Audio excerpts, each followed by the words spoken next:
ನಮಸ್ಕಾರ. ಇವತ್ತು ನಾವು ಸ್ವಸ್ತಿಕಾಸನದಲ್ಲಿ ಪರ್ವತಾಸನ ಇದನ್ನ ನೋಡೋಣ. ಮೊದಲು ನಾವು ದಂಡಾಸನದಲ್ಲಿರಬೇಕು. ನಂತರ ಬಲಗಾಲು ಎಡಗಾಲನ್ನ ಮಡಿಸ್ತಾ ಸ್ವಸ್ತಿಕಾಸನಕ್ಕೆ ಬರಬೇಕು. ನಂತರ ಎರಡೂ ಕೈ ಈ ರೀತಿ ಕೂಡಿಸಿ ಕೈಗಳನ್ನ ಮೇಲೆ ಎತ್ಕೊಳ್ಬೇಕು. ಎರಡೂ ಕೈ ಕಿವಿಗೆ ತಾಕ್ತಾ ಇರಬೇಕು.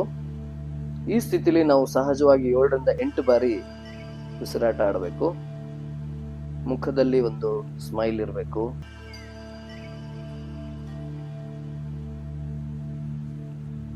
ಏಳರಿಂದ 8 ಬಾರಿ ಉಸಿರಾಟದ ಕ್ರಮದ ನಂತರ ಕೈಗಳನ್ನ ನಿಧಾನವಾಗಿ, ಎಷ್ಟು ಸಾಧ್ಯನೋ ಅಷ್ಟು ನಿಧಾನವಾಗಿ ಕೆಳಗಿಳಿಸ್ತಾ ಬರಬೇಕು. ರಕ್ತ ಸಂಚಾರನ ನಾವು ಗಮನಿಸ್ತಾ ಇರಬೇಕು. ಹೀಗೆ ಈ ಆಸನದಿಂದ ಏನೇನು ಉಪಯೋಗಗಳಿದೆ ಅಂತ ಹೇಳಿದ್ರೆ, ಬೆರಳು ಸಂಧಿಗಳು, ಮಣೆಕಟ್ಟು, ಮೊಣಕೈ, ಕಂಕಳು, ಭುಜ ಇದೆಲ್ಲ ಭಾಗಕ್ಕೂ ಒಳ್ಳೆ ವ್ಯಾಯಾಮ ಆಗೋದ್ರಿಂದ ಅದಕ್ಕೆ ಬಲ ಬರ್ತಾ ಹೋಗುತ್ತೆ.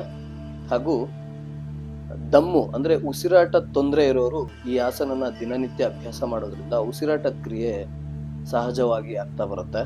ಅದಾದ ನಂತರ ಈ ಆಸನದಲ್ಲೂ ಸಹ ರಕ್ತ ಸಂಚಾರ ಚೆನ್ನಾಗಾಗತ್ತೆ.